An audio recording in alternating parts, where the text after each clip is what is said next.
पहले गोलमेज में गए तो हम उनके बच्चों की देखभाल नहीं कर पाए। ये है हमारा समाज। हम बाबा साहब के बच्चों के हत्यारे हैं और मुस्कुराते हैं, नाचते हैं, खुश होते हैं, हमें शर्म नहीं आती अपने ऊपर। अगर वो हमारे लिए लड़ने के लिए वहां गए तो उनके बच्चों की देखभाल क्या हमारे लोग नहीं कर सकते थे? आप बताओ किन वजह से उनके बच्चों की जान गई? कुपोषण, भुखमरी और बेहतर इलाज न मिलने के कारण।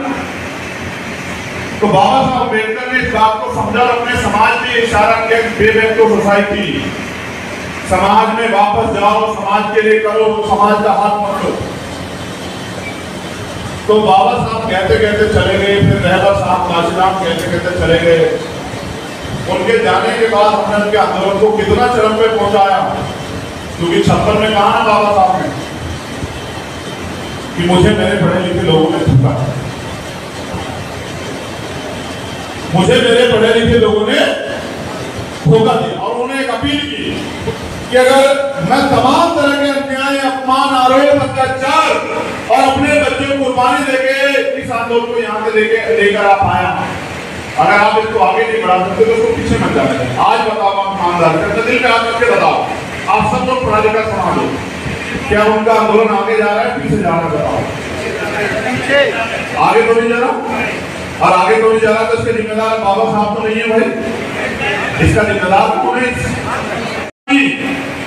जो लोग ये समझते हैं कि प्राइवेट आजादी है वो इस बात को समझे कि अगर प्राइवेट आजादी है तो बैंकों का राष्ट्रीयकरण करने की जरूरत क्या थी सरकारों को?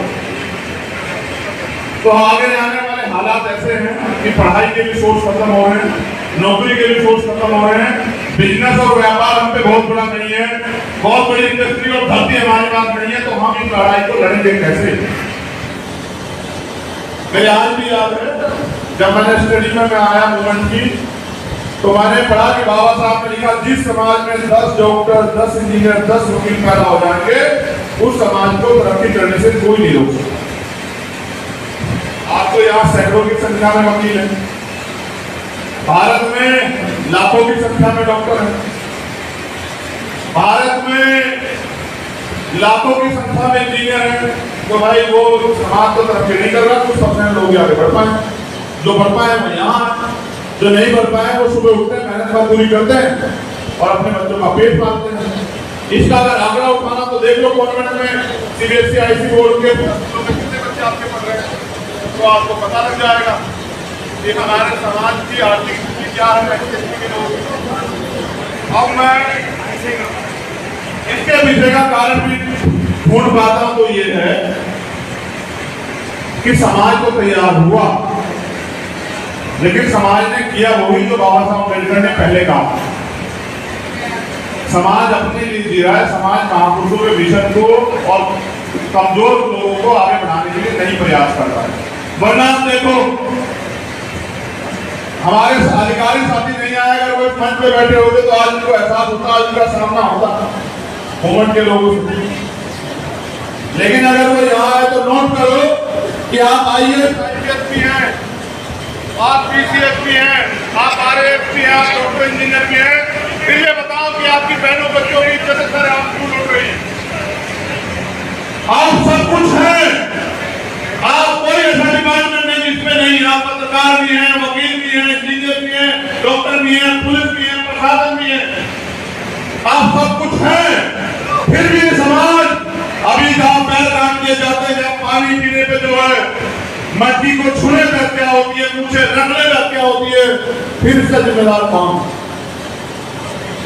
आप कुर्सी में बैठ के भी अपनी नौकरी से न्याय कर सकते हैं, सरकार से न्याय कर सकते हैं, आप समाज से न्याय नहीं कर सकते, क्योंकि समाज के नाम पे तो आप आरक्षण लेकर आगे बढ़ गए हो और समाज से तो आप सुविधा ले रहे हो, लेकिन समाज के नाम पे काम करने के लिए आपके पास कुछ नहीं।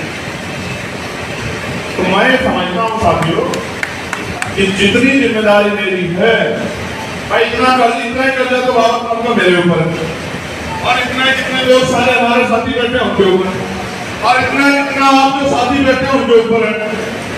तो अगर आप अपने कर्जे को चुकाने के लिए, मेरे पिताजी कहते थे भाई लिए का जिससे लिया ना उसका देना जरूर पड़ेगा,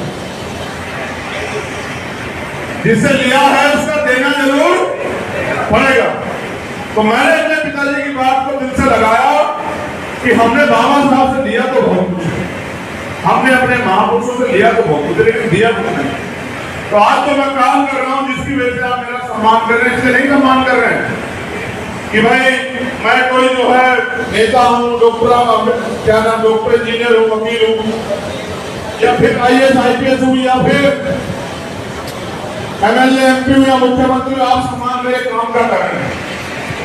जिस दिन मैं काम करना बंद कर दूंगा, आप ईमानदार से बताओ कि आप मेरा सम्मान करोगे, मेरे लिए 2 घंटे निकालो। तो सम्मान तो आप बहुत करते हैं, सम्मान आप सबका करते हैं। भाई मैं कहना चाहता हूँ कि नारा जो लगाते हैं कि चंद्रशेखर भाई संघर्ष करो, हम तुम्हारे साथ। अगर साथ भी देते हो तो फिर क्या कहेंगे? अगर आप साथ दे दो तो फिर लड़ाई दूर कहाँ है बताओ। मैं 5 बार अपमानित होकर गया राजस्थान से, 5 बार। वर्तमान सुनना चाहते हो आप लोग, सुनो। मैं 5 बार अपमानित होकर गया राजस्थान से।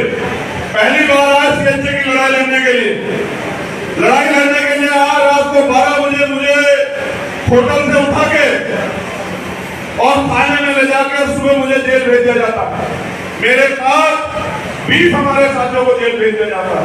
और दोष क्या था कि मैं CHA की लड़ाई लड़ने के लिए यहाँ आया। दूसरी बार मैं